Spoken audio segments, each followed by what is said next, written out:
Pour l'instant, je ne sais pas si certains d'entre vous connaissent l'ancien magazine, vous le verrez sur papier, qui était vendu en kiosque. Nous avons dû arrêter la société qui faisait le magazine pour des questions financières. Donc maintenant, tout est sous forme d'association. Vous pouvez avoir le journal exclusivement sur Internet. Et donc, dans ce journal exclusivement sur Internet, se trouvent donc tous les rédacteurs. Alors, ils ne sont pas tous venus aujourd'hui, parce qu'il y en a beaucoup plus que ceux qui vont parler devant vous. Ce sont tous des professionnels, ils exercent tous le métier ou d'astrologue, ou de numérologue, aujourd'hui on n'en a pas, ou de tarologue. Et puis, ben voilà, je voulais les remercier. Alors, la première personne qui va vous parler, c'est celle qui écrit dans le journal sous le nom de Dionée, qui s'appelle Claudine, c'est la moine normalement, et qui va nous parler. Départ. Voilà, départ, voilà. Hein, donc, je vous laisse la parole. Hein, voilà. Hein.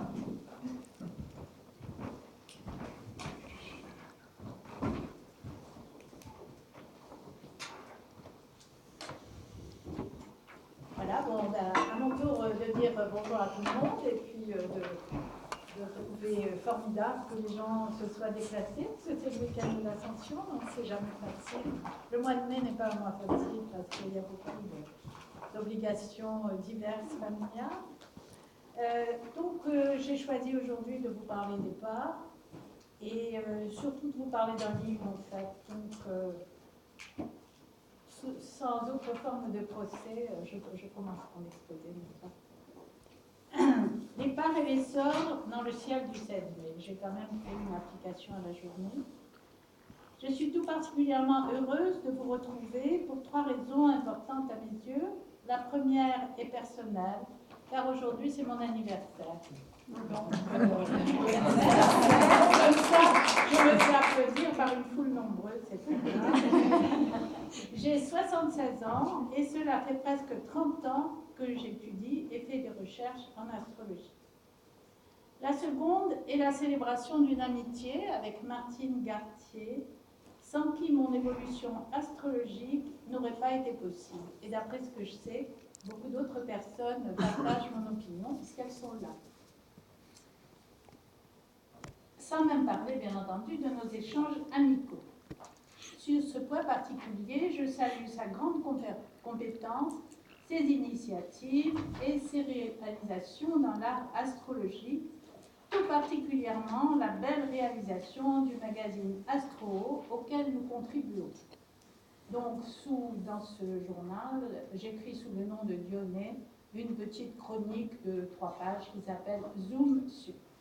Enfin, la troisième raison a trait à l'astrologie elle-même, qui, au sens propre et symbolique du terme, nous ouvre des horizons astro. C'est pour ça que je souligne également le nom de l'association, sans lesquels notre vie, parfois difficile et étriquée, serait bien terne.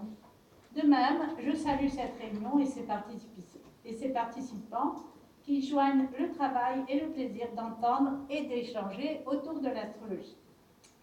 Si je voulais résumer le sens profond de l'astrologie à mes yeux, je dirais qu'elle fait un pont entre la terre et le ciel, qui est une banalité, mais quand on y réfléchit bien, c'est intéressant. À l'époque contemporaine où nous vivons, ce fait primordial, essentiel, qui tient au croisement des données du zodiaque avec les données des axes et des maisons, est un peu oublié. Pour les anciens, cette donnée avait valeur de réalité concrète. C'est pourquoi je me suis toujours intéressée à leurs écritures sur le sujet.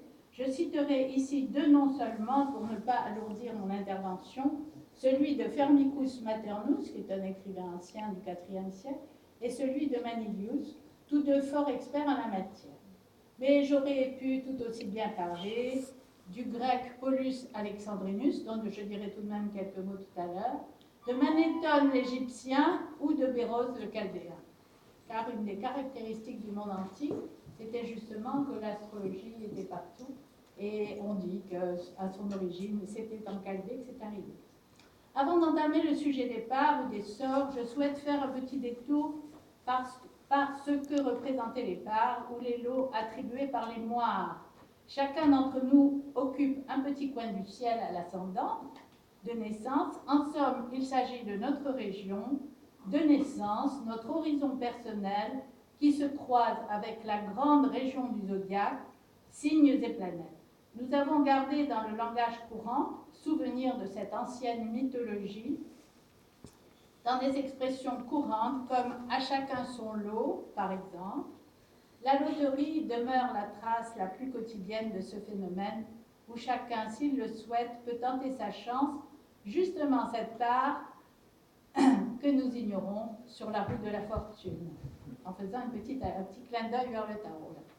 C'est une bien ancienne histoire donc qui nous a gardé intacts les parts et leurs calculs en astrologie. La moire, le ou part dans la réflexion grecque correspondait donc au terme de portion assignée, mais cette division arithmétique du ciel s'est vue confondue très vite avec trois déesses sœurs, instruments du destin, Cloto, Lachesis et Atropos. Mon deuxième exemple est celui de la page. Oh, je me suis trompée de page, dommage.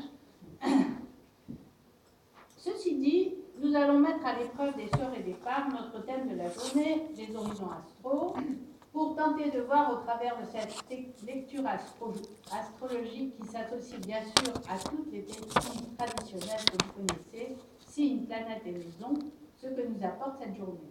Mon intérêt pour le sujet vient aussi des lectures symboliques, dont le meilleur exemple à mes yeux est bien celui des degrés de Dane Rudhyar. Souvent, je le cite dans mes articles parce que c'est quelqu'un qui a beaucoup d'importance. Nous aborderons d'abord un sondage avec la très simplissime technique des sortes de Marcus Manilius, autre astrologue latin célèbre du IIe siècle de notre ère. Voici donc ce qu'il en est. Ces 12 sorts, dit-il, répondent aux 12 signes. Et il ajoute, le premier sort est attribué à la fortune. Il est donc aisé de voir qu'en avançant de signe en signe, on peut placer ces 12 sorts, une fois connue, bien entendu, la position de la part de fortune, que l'on appelle aussi la part de vie.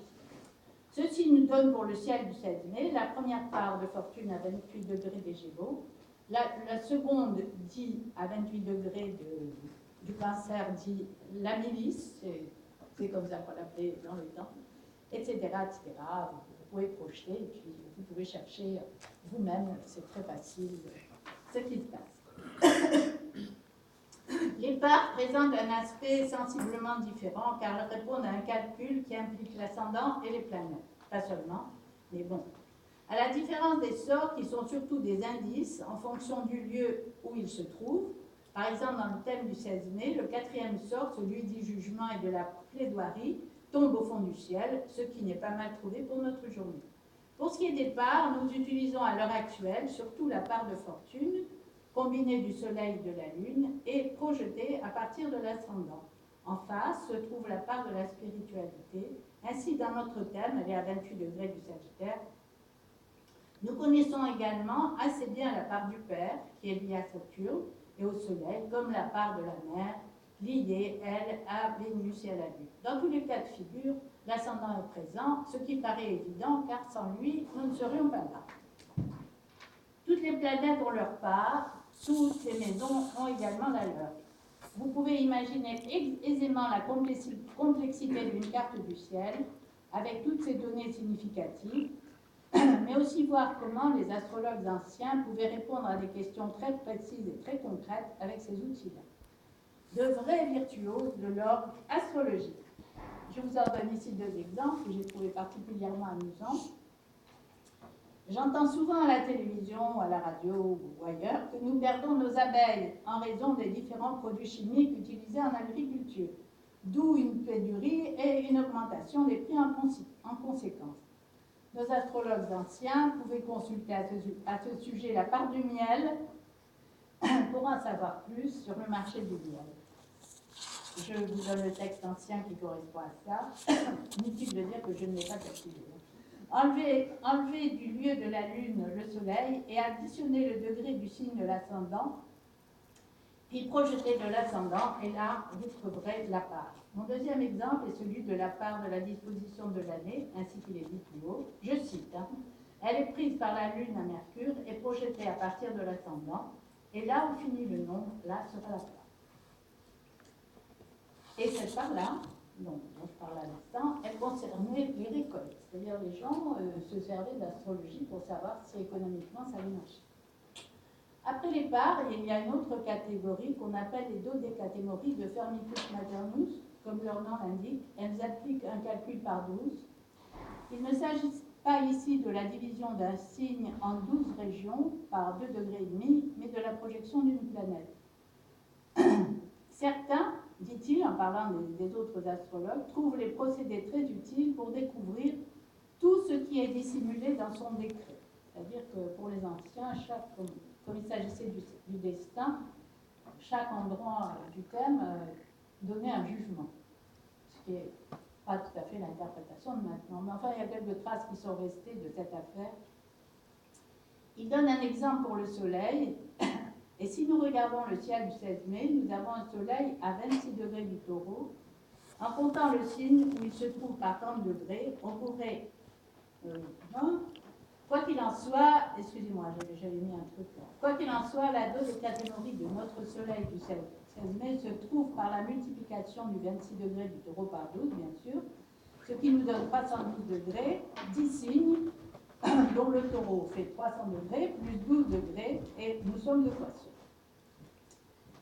Donc, la dodécatémorie du Soleil est bien là. Comme je l'ai dit plus haut, cette lecture d'indices dans un thème, qui est purement liée à des calculs et à la symbolique du nombre, dépend étroitement de la lecture générale du thème.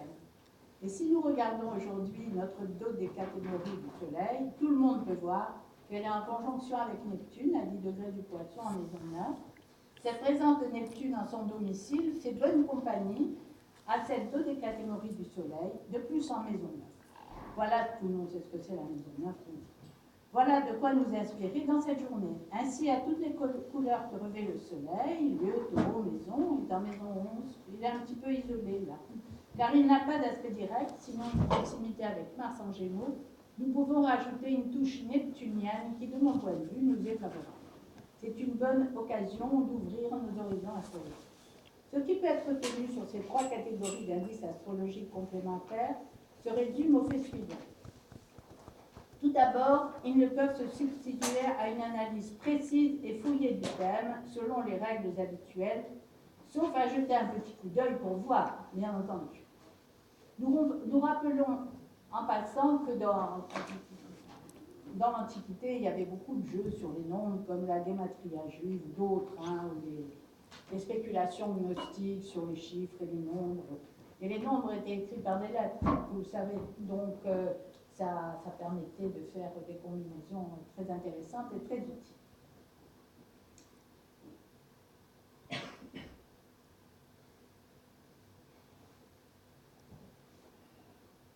Alors, je voulais parler aussi brièvement des aspects ici, à propos des nombres, puisque si l'on regarde bien les aspects, on a un jet des nombres qui va si on fait le tour du cercle, du 1 au 1, en réalité, en passant par tous les aspects que vous connaissez, du sextile jusqu'à l'opposition, et inversement. Nous insistions encore une fois sur le fait que ces parts n'existent que par une relation numérique entre des éléments du thème, mais n'ont pas de réalité concrète en dehors de la définition d'une position dans la carte du ciel, qui nous apportera des informations, mais qui sont des informations complémentaires, comme je l'ai dit, mais reposant, bien entendu, sur toute la lecture du thème, c'est-à-dire que c'est une combinatoire entre les choses. Alors, le livre dont je voulais vous parler, qui est sur les pages, justement, c'est un livre d'un Américain qui s'appelle Robert Zoller, dont je vous donnerai, qui s'appelle La clé perdue de la prédiction, qui a été traduit en français. En anglais, ça s'appelle The Lost Key of Prediction. Et c'est quelqu'un qui a travaillé beaucoup avec un autre astrologue américain, très célèbre, qui s'appelle Robert Hahn, qui a écrit un très beau livre sur les transits, malheureusement pas traduit en français.